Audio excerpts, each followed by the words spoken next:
Hello students, দেব coaching সেন্টারে সবাইকে স্বাগত। আজ দ্বীপ প্রকাশনের ভূ পরিচয় ও পরিবেশ দশম শ্রেণী ডক্টর গৌতম মল্লিকের লেখা পঞ্চম অধ্যায় ভারত অবস্থান উপসাগরের বিভাগ থেকে অনুসরণীর প্রশ্নোত্তর আলোচনা করব। বিভাগ ঘয়ের প্রশ্নগুলি দেখো। 4 নম্বর, সংক্ষেপে ব্যাখ্যা করো। প্রত্যেকটার মান 3।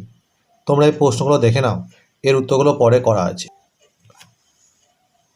আজকের প্রথম প্রশ্ন দেখো, মেঘালয় মালভূমি অঞ্চলে ল্যাটেরাইট মাটি দেখা যায় কেন?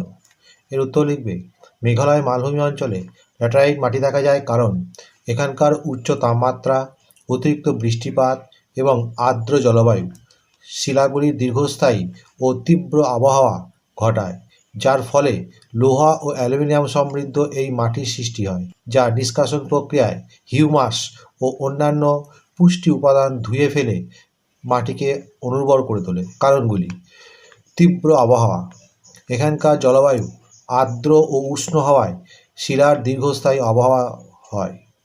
অতিরিক্ত বৃষ্টিপাত, ক্রান্তীয় বৃষ্টিপাতের কারণে তীব্র নিষ্কাশন ঘটে, ফলে সিলিকা ও ক্ষারীয় উপাদান ধুয়ে যায়। পরের পয়েন্টে লিখবে, লোহা ও অ্যালুমিনিয়ামের আধিক্য, নিষ্কাশনের ফলে লোহা ও অ্যালুমিনিয়াম অক্সাইড মাটিতে জমা হয়, যা মাটিকে লালচে রং দেয়।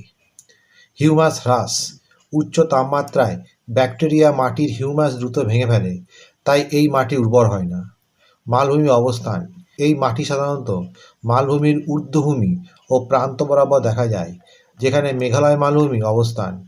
এই কারণে মেঘালয় মালভূমি অঞ্চলে ল্যাটেরাইট মাটি তৈরি হয়, যা মূলত লোহা ও অ্যালুমিনিয়াম সমৃদ্ধ কিন্তু আর্দ্রতা ও পুষ্টির অভাবে অনুর্বর প্রকৃতির হয়। অথবা পরের প্রশ্ন দেখো, গাঙ্গেয় সমভূমি অঞ্চলে পলিমাটি দেখা যায় কেন? এর উত্তর লিখবে, গাঙ্গেয় সমভূমিতে পলিমাটি দেখা যায় কারণ গঙ্গা ও তার উপনদীগুলি হিমালয় পর্বতমালা থেকে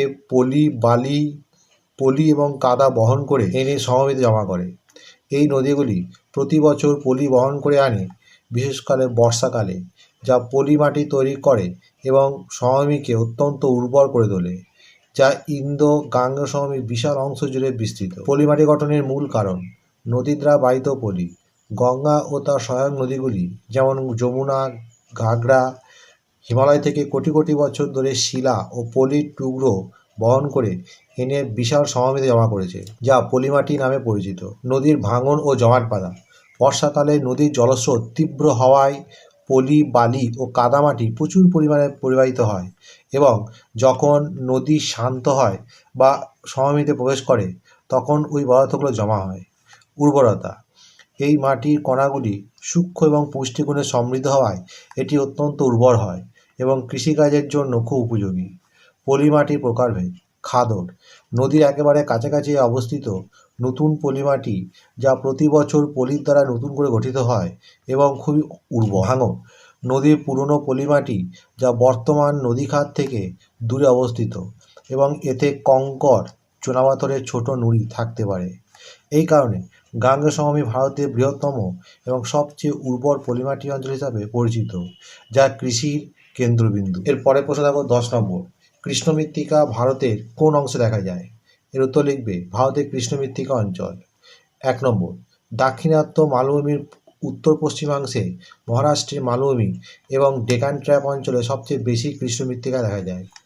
2, এছাড়া গুজরাতের ভারুচ, ভদোদরা ও সুরাত, মধ্যপ্রদেশের পশ্চিমাংশ, তেলেঙ্গানা এবং কর্ণাটকের উত্তরাংশেও কৃষ্ণ মৃত্তিকা লক্ষ্য করা যায়। কৃষ্ণ মৃত্তিকার বৈশিষ্ট্য, লাভা জমাট বেঁধে সৃষ্ট ব্যাসল্ট শিলায় ক্ষয় হয়ে এই মাটি উৎপন্ন হয়েছে।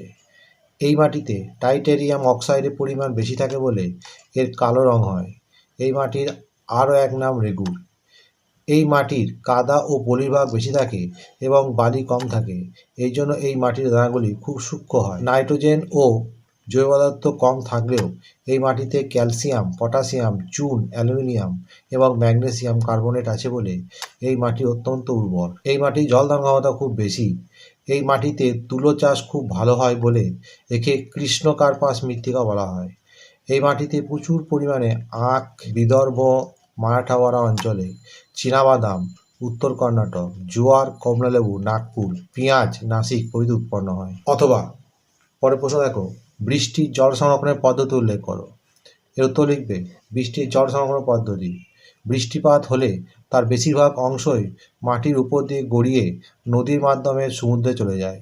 বৃষ্টির এই জলকে যদি আমরা কাজে লাগাতে পারি তবে মানুষের প্রয়োজনীয় জলের চাহিদা অনেকটাই মেটে। দুটি পদ্ধতিতে বৃষ্টির জল সংরক্ষণ করা যায়। এক, ভূপৃষ্ঠে জলপ্রবাহকে আটকে রেখে খোলা জায়গা বা মাঠের ওপর দিয়ে নালীপথে প্রবাহিত বৃষ্টির জলাধারকে কোনো জলাধারের সঙ্গে সংযুক্ত করে সেখানে ওই জল সংরক্ষণ করা যায়। ওই জলাধারের জল কৃষিতে, শিল্পে, গৃহস্থলীর কাজে পানীয় জলের আধার হিসাবে ব্যবহার করা যায়। এতে জলের যোগান কিছুটা বাড়ে, একই সাথে ভৌমজলের স্তরও সমৃদ্ধ হয়। 2, বাড়ির ছাদে বৃষ্টির জল ধরে রেখে। বৃষ্টির জল বাড়ির ছাদে পড়লে পাইপের মাধ্যমে তাকে সংগ্রহ করে মাটির নিচে জলাধারে বা পাতকুয়াতে জমা করা যায়। অনেকগুলি জলাধার নির্মাণ করলে ওই জলাধারের জল যেমন সারা বছর ব্যবহার করা যেতে পারে, তেমনি এর মাধ্যমে ভূগর্ভস্থ জলভাণ্ডারকে রিচার্জ করা যায়। তোমরা পারলে এই ছবিটা এঁকে নেবে। বন্ধুরা, এখানেই শেষ করছি। পরবর্তী ভিডিওতে আবার দেখা হবে। ভিডিওটি ভালো লাগলে অবশ্যই লাইক, কমেন্ট, শেয়ার করবে।